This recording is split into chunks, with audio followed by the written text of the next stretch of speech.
Méditation du 17 décembre, toujours prêt. Heureux ce serviteur que son maître à son arrivée trouvera faisant ainsi. Je vous le dis en vérité, il l'établira sur tous ses biens. Mais si c'est un méchant serviteur qui dise en lui-même, mon maître tarde à venir, le maître de ce serviteur viendra le jour où il ne s'y attend pas et à l'heure qu'il ne connaît pas. Il le mettra en pièces et lui donnera sa part avec les hypocrites. C'est là qu'il y aura des pleurs et des grincements de dents. Matthieu 24, versets 46 à 48 et les versets 50 et 51. C'est un grand plaisir de se promener sur la rivière suisse, au nord du lac Clément, de Vevey à Montreux. Il y a beaucoup de grandes demeures qui, si on les aperçoit derrière leurs murs et leurs haies, éblouissent par la beauté de leurs jardins, de leurs merveilleuses pelouses et de leurs innombrables fleurs. Discutant avec ce qui semblait être le jardinier d'un beau parc, le visiteur lui demanda si le propriétaire y habitait. Non, en fait, il habite très loin. Et il est parti depuis longtemps? Une vingtaine d'années. Mais je suppose qu'il vient souvent ici.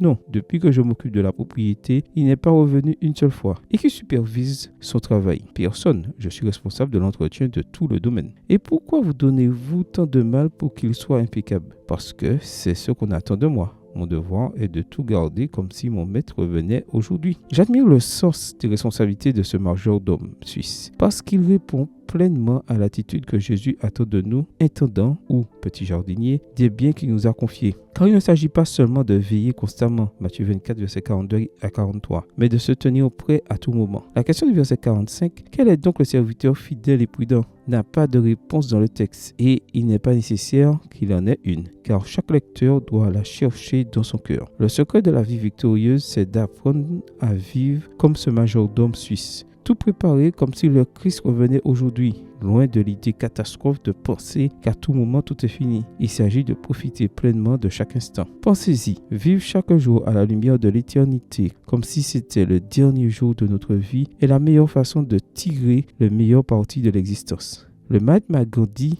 avait dit à peu près la même chose, bien que dans une perspective laïque. Vivez comme si vous deviez mourir demain. Apprenez comme si vous deviez vivre éternellement. Telle est ma prière aujourd'hui. Amen. Bonne journée à vous et que le Seigneur vous bénisse.